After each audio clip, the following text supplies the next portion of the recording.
Hey guys, my name's Crystal Kenny, and I'm in love with creating. All things artistic and imagination involved. I'm an American girl who chased her creative dreams all the way to Paris, France, making a living using photography. This podcast takes you inside the stories of all the artsy folks I've met along the way and gives you that extra push to discover your creative gifts. The desire to create is deeply inside each and every one of us, and I give you the tools and inspiration to find a new way of living a more creative life. This is La Vie Creative, the podcast.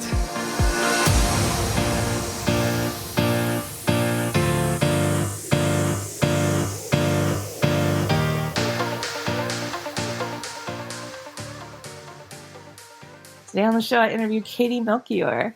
Katie is from America, but she spent a lot of time in France, and she founded French Wine Tutor. She's helping us learn all about French wine in a new way, and I can't wait to share her show with you today.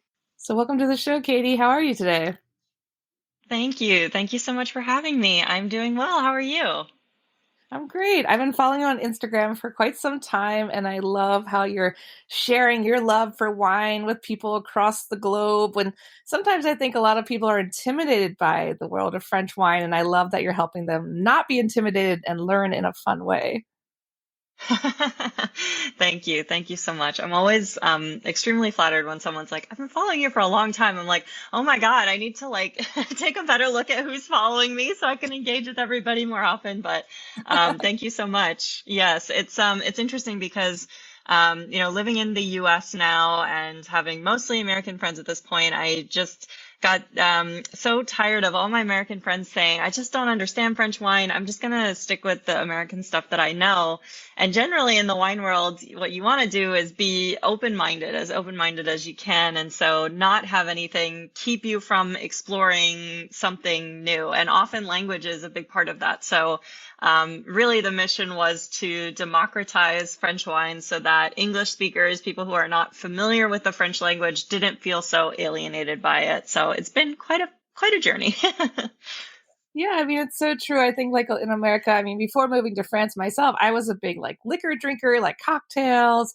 And then moving to France, you can't help but drink wine because it's literally cheaper than water. And just from being there, it's you learn so much. But every time I come back to America, I'm always have sticker shock about wine prices. And I'm like, oh my God, what? We do have a bit of a wild system that prevents things from being as affordable as they are in France, but that could be covered in a whole other podcast. Yeah, tell me if I'm wrong. You would know this better than me, but I thought I had read somewhere that in America, the government supplements the corn. So that's why high fructose corn syrup isn't everything. But in France, the government supplements the vineyards. So that's why wine is cheap. Did I make that up? Yes, no, you're totally right. I don't know the specifics from the American side, but I do know that on the French side there is quite a lot of government subsidies for wine, but not just wine, also for agricultural products, because France just sees agricultural products as a part of their culture and heritage. And so things like traditional French cheeses, traditional wines, even traditional French liqueur, things like cognac, all of that sort of thing is subsidized in some part by the government because, it's part of the French culture and heritage. So. Yeah, and that's why so many of us love France for many reasons, but especially the food and wine. But I want to go back to the beginning of your story. I mean, you're American, you're in New York currently. So tell us why the connection to France. What made you fall in love? What made you want to study wine the way you have?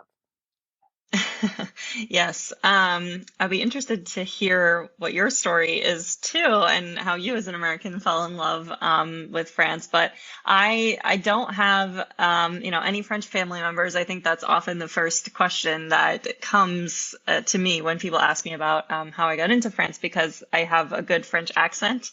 But I just started learning French in middle school. I was 11 when I took my first French class, and I just fell in love with it. I just absolutely adored it, and I never stopped studying it. Essentially, I took the language every year that I possibly could, all the way through high school. I majored in it in college, and then finally spent a year abroad there as a study abroad, and then went back to do internships and, was a French language instructor and all that kind of thing. So really, it was just the beauty of the French language and the complexity of it too that just kept me coming back for more. So yeah. That's so great because so many people are like, French is too hard to learn and I don't even want to try. But you sound like someone who like loved the challenge of it and like made it a big part of your life. Like, how did France influence your life? It sounds like in a lot of ways. Yeah, I love that it's kind of a puzzle. And it's so different from English, but it's also very similar. Like people do give it a bit of a bad rap in saying that, oh, it's so different from English. And while grammatically speaking, that could be true. In terms of vocabulary, as I'm sure you've noticed as well, thanks to Norman the Conqueror, we William the Conqueror, with the Norman invasion and everything, there's so much of English vocabulary that is taken from the French vocabulary. So I loved the cognates. I loved the fake cognates. I just thought it was all fascinating. So yeah, there's no such thing as speaking French perfectly. I think the French will tell you that themselves. Everybody messes up the subjunctive. There's no getting around that, but yeah, it really did inform a lot of my life when it came time for me to move on from school and move on from teaching English and be in a career. I actually didn't want to lose my French, and in doing so, I pursued career paths that could bring me back to it here in the U.S. Because I did need to make an American salary, but I also wanted to be closer to my family, who's kind of spread out across the U.S., and it was important to me to be able to be, closer than 6 to 8 hours away from them. So I essentially worked at a French agency in New York City, and I was the first American that was hired to work for that agency. And they're a marketing agency, PR communications agency, and they specialize in French wine and food specifically. And so when I was hired, when I first started the interview process for that, they actually asked me, everything had to be done in French to confirm that I was, absolutely fluent in it at the time. But then they said, hey, have you ever actually worked in French food and wine? And, do you have an interest in that? And I was like, well, of course I'm interested in it because you can't live in France without tasting the wine and eating the food, obviously. But I never worked in it before. And they said, okay, no worries. As long as you're interested, we're interested in you. So that was essentially my first, one of my first full-time jobs. And I really had to learn everything about French wine that I could on the go, because in that job, I was representing a lot of the big French regions. So the Loire Valley, Beaujolais, Bourgogne, Alsace, the Rhône, Bordeaux, all of these, iconic French wine regions that I had never really worked with, heard of. Obviously I had wines in France before, but I really didn't know that much about it. And so it was that job that really almost forced me to be interested in it and learn about it. So I started not just, memorizing as much as I could about these regions, but also, I had to take a WSET2 course as part of that job. So that was my first foray, I guess, into official wine certification and just life in the wine world. Wow, I mean, that's impressive. One, being able to get through an interview completely in French and like, wow, French people with your French language skills, like, hats off to you. I've been in France for 10 years and I'm very impressed by that. And then two, Thank you. you learned a lot through this job, more than you could ever want to know about wine. So, I mean, out of all the things you learned, what was the most surprising thing you learned about wine during that time?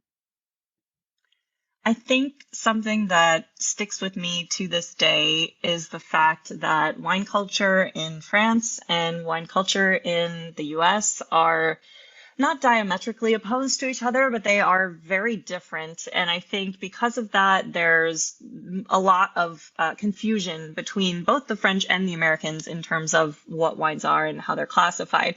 For example, in France and in many other European regions, everything is about the appellation, so the location of where the grapes are grown and where they're vinified. So everything is about the terroir, the region, the tradition of those places. Whereas in the US, it's about the grape variety and it's about whether the winemaker is famous or not, that kind of thing. And so there's often a disconnect because Americans think, oh my gosh, not only do I not know how to read this label, but also I don't know what this grape is. And the reality is very often, most of the time, the grape is not on the French label. And so, Americans will say, oh, French wine, it's so stuck up. It's so condescending because it requires me to have knowledge about it. And that's not necessarily true. It's just that they approach labeling and terminology and tradition in a very different way, which is true for all things US versus France. So, Yeah, definitely. More complicated. Everything's more complicated. And I yes. could see why people would shy away from that because, I mean, talk a little bit about, like, other than that, why do you think people are like, because sometimes I feel like people are scared they'll look stupid or something about wine, so they just don't learn at all. Or I know as an American, as soon as a French person hears my accent and when they ask me what I want to drink, they're like, oh, Chardonnay. And I'm like, why do you assume I want Chardonnay? Oh, interesting. I don't want That's fascinating. Yeah. So, like, talk about why you think, as Americans, we're kind of shy about this stuff, or why it's become such like a privileged experience. Wine, is there something kind of special and fancy about wine in America? Uh, yeah, I think just generally speaking, and I can say this woman entrepreneur to woman entrepreneur, it's an industry that's been run by men for a very long time. And there was a lot of gatekeeping in that. And the people who are making the decisions in this industry for a very long time, were men. And so, when women specifically, or young people, or people who don't have the same amount of knowledge, go into it, the wine Illuminati, for lack of a better word, often jumps to shaming people for not having the knowledge base or not having the lifetime of experience that they have, instead of seeing it as an educational opportunity to bring people into the industry.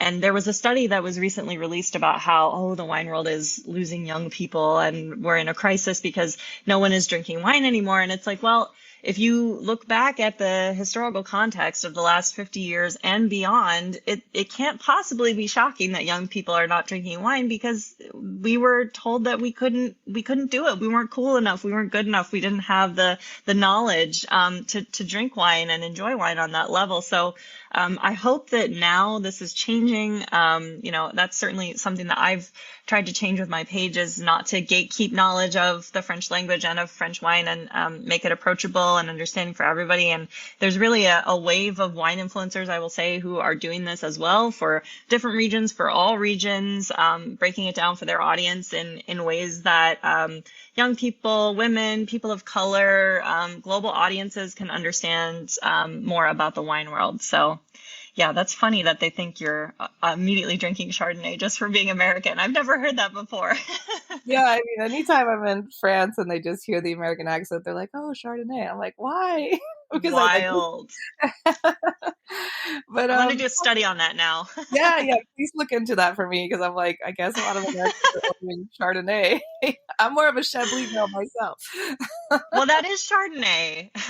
Yeah, but it's like a more mineral, But dry. it's like good Chardonnay. Yeah, I Yeah, know. I got exactly. you. It's better Chardonnay. Yeah. And that was There's the whole many levels. wasn't the Chardonnay in America kind of like the dumpy drink, like it was like the leftovers, and then like Chardonnay in France is still differently made, isn't it? Like there's something to that. Shots fired. I didn't say it. I didn't say it. No, I think that there's definitely been an approach, I think historically speaking, in the US. People just tended to like those buttery, oaky, big, Chardonnays, also because many of our traditional regions are more warmer climate. And so the alcohol is higher. And so it's just going to be a bigger wine versus, a lot of the French Chardonnay, which are, some of them are obviously obviously, oaked in Burgundy too, but a lot of places, even like the Loire Valley makes some great Chardonnays. Chablis makes Chardonnay. Obviously, Chardonnay is one of the main grapes in Champagne, and everybody loves Champagne, So it's just a different winemaking tradition. Also, different winemaking climate is a huge, huge part of it. So I think probably the reason you love Chablis is the same reason I love Chablis, is that it's light, it's lean, it's easy to drink, it is great to pair with things. It has that wonderful acidity. Yeah, it's a beautiful wine.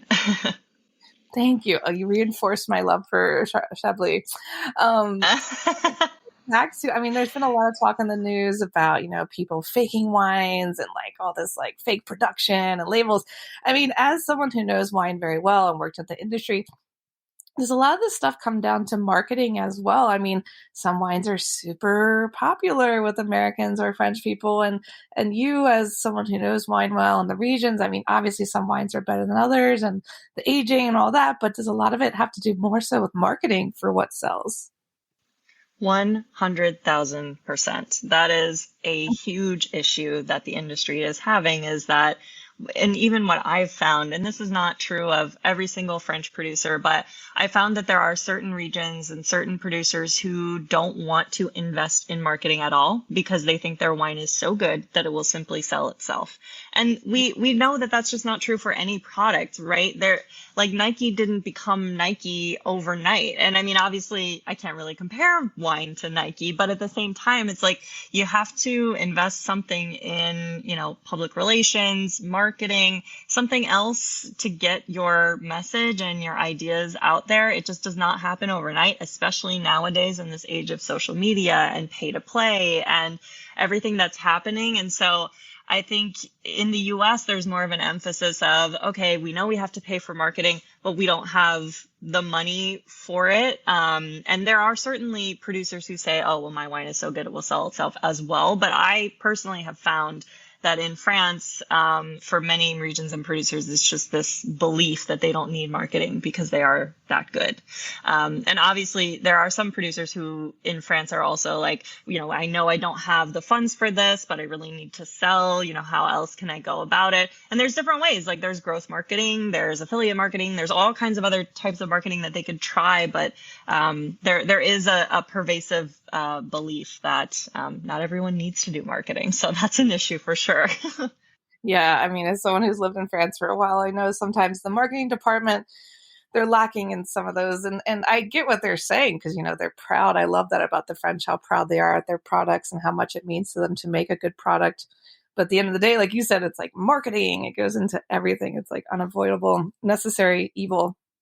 And would you say there's something about French wines that make them very different from other wines around the world? I mean, is there something that really sets them apart?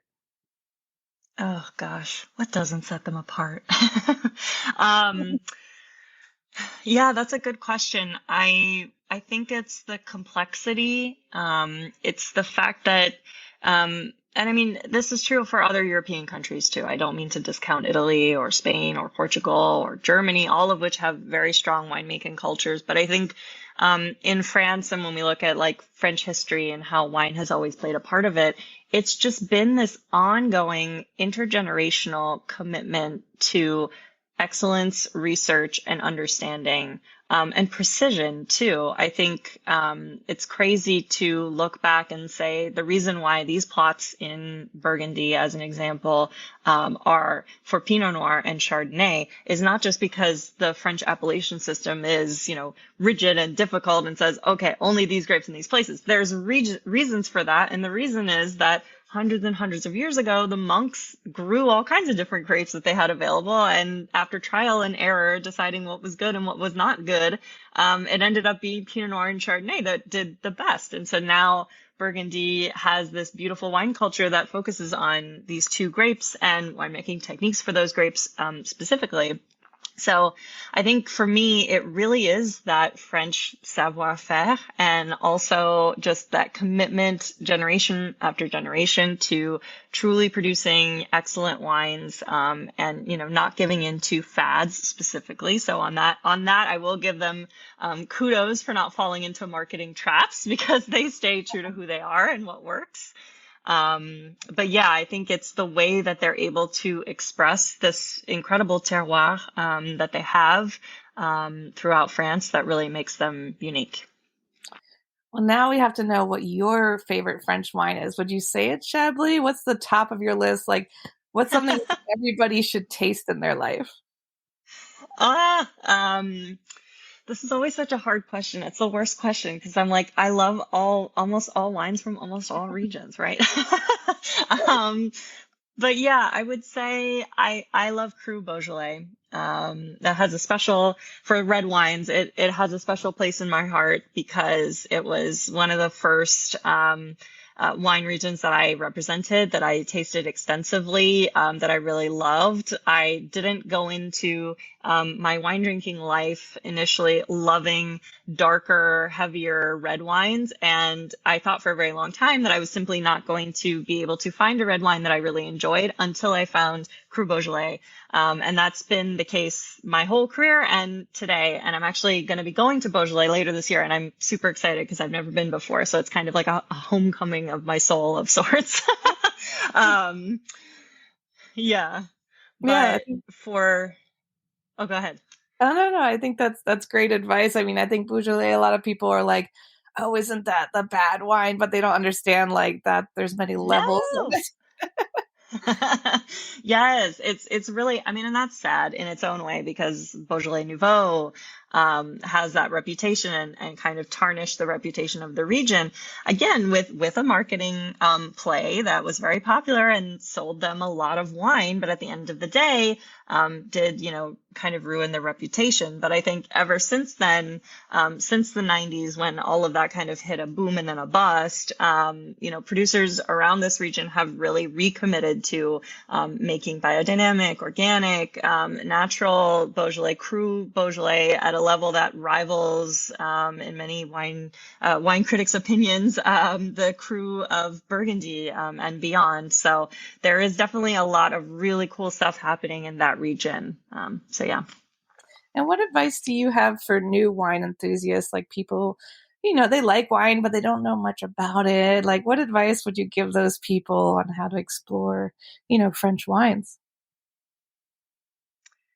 I would say try to learn as much as you can.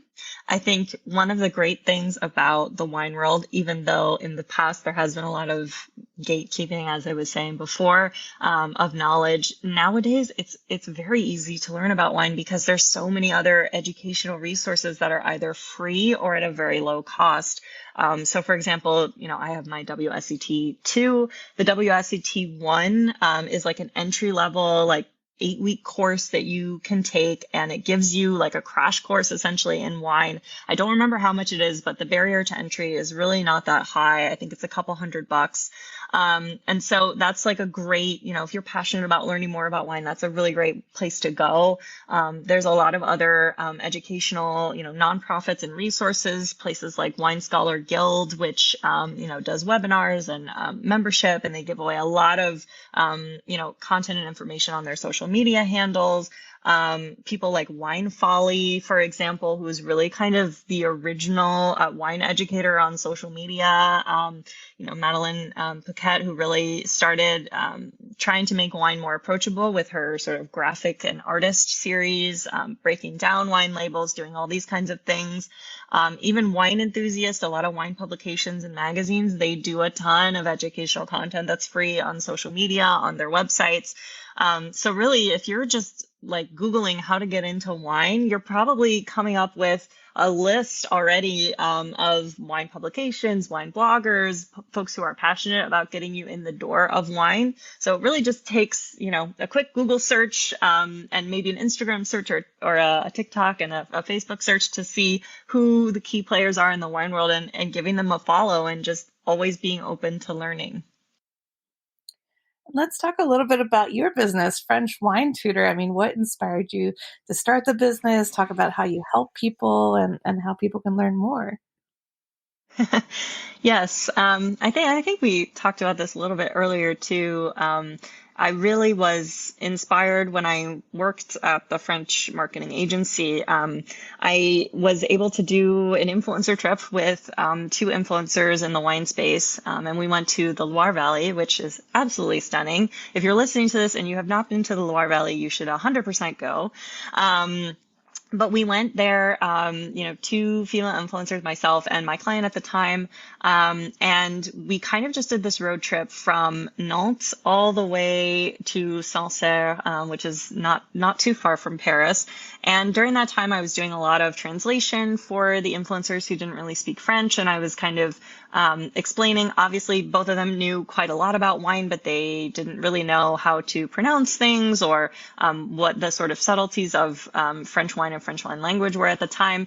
And at the end of it, when we were all sitting in this cafe in Paris, they said, you should really do this. You should go for it. You should create your own social media presence and help other people to understand how to pronounce French wine, learn about French wine and French language. Because at the time, wine influencing was very small. There were only maybe 10 to 15 key players in the space. Nobody was really into it yet. And so I thought, okay, maybe there is a white space for me to just start this and see where it goes. And I did, and I never really looked back. I'm continually shocked at the fact that people follow me because it seems so when you're looking at the things that you give to the world and you think to yourself, well, anybody could do this, why should I be the one to do it? But it's well, because maybe no one else has thought of it, or maybe nobody else wants to do it. And I think about that all the time because there's so many French people who could be French wine tutors, but they weren't, and they weren't interested in doing that. The French were like, oh no, it's fine. The Americans don't need us. We want to focus on something else or whatever it was. And so I had this, opening to really start something, and I did. So yeah, that's our origin story. I mean, it's so true because I think, this podcast is all about creativity. And I think for any creative, we're always kind of who are we to be anybody to talk about this or do this? We kind of have this imposter syndrome. And even as a teacher, you're kind of feeling like that imposter, Totally. So, yeah. Yeah. And it's really beautiful that you stepped it up. And what are some future projects you're excited about or that you want to share with people? I've been doing a fun series recently that's called the 1 Minute French Wine Lesson, where basically I focus on a sub-region, an appellation, or a type of wine within that, and try to explain it as best as I can in less than a minute, which usually involves me doing a very fast voiceover where I try to cram in as much information as I possibly can. And I kind of do it in franglais. So it's part of the words that I do are French words with translations, and then other parts of the script are just English words. So that's been a really fun series. And I think people have really enjoyed that. I also am finishing a food pairing series where I read this great book that I highly recommend. It's called Big Macs in Burgundy, and I read it and I was blown away by it because one of the things that we do in wine is that we say, oh, you can only pair this wine with this food, and Boeuf Bourguignon has to be with a Burgundy, and it's well, who is making Boeuf Bourguignon on a Tuesday? Who is doing that? And so this book kind of breaks down what are we actually eating? We're eating Cheetos sometimes, we're eating popcorn sometimes, and what are the wines that pair with those fun junk foods or takeout foods or salads or other things. So I'm finishing up that series, and that's been really fun to see and explore wines that can pair with those foods. So that's been great. Yeah, I love the idea of what goes with Cheetos. I mean, you've totally Americanized it. It's awesome. And what advice do you have for people searching for their creative talents? I mean, there's so many people who feel like they're not really good at anything kind of creative. So what would you say to those people? Oh man, you asked the hard questions. I guess just never stop looking for that thing. For me, interestingly enough, I didn't always want to be a content creator. I was not doing video or photo or blogging or any of the things that I'm doing now. I actually set out into the world wanting to be a professional musician.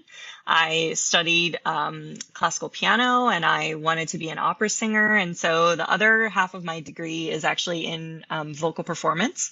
So that was originally my creative outlet, and it didn't work out for me because I studied abroad in Paris and started at a conservatory in Paris. And while I was there, I realized that voice was not my passion, but France generally, and the French language was my passion. And so I kind of pivoted. And until I started French Wine Tutor, I didn't really find my creative outlet, but I was looking everywhere for it. I was like, okay, maybe I can be an artist. No, I'm terrible at drawing.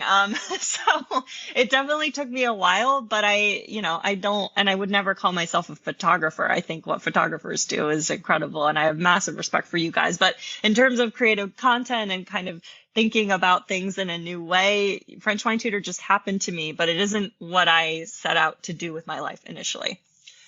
I think that's great advice, because I think so much of us put so much pressure on ourselves to be like, perfect or totally dedicated from the start. And it's like this whole like perfectionism thing, analysis paralysis. So I think that's great. What you said is basically just go out there and like try different things and see, we're allowed to change our likes too. I mean, so many of us are like, oh, but I'm good at this. Why should I do something else? And it's like, no, you're allowed to change. It's okay to pursue new things. And I think that's really good advice. And so where can people connect with you online and learn more about French wine? You can follow me on Instagram at French Wine Tutor, or on my blog at www.frenchwinetutor.com. Thank you so much, Katie. It was wonderful speaking with you today, and I can't wait to see what you'll do next. Thank you. Thank you again for having me, Crystal.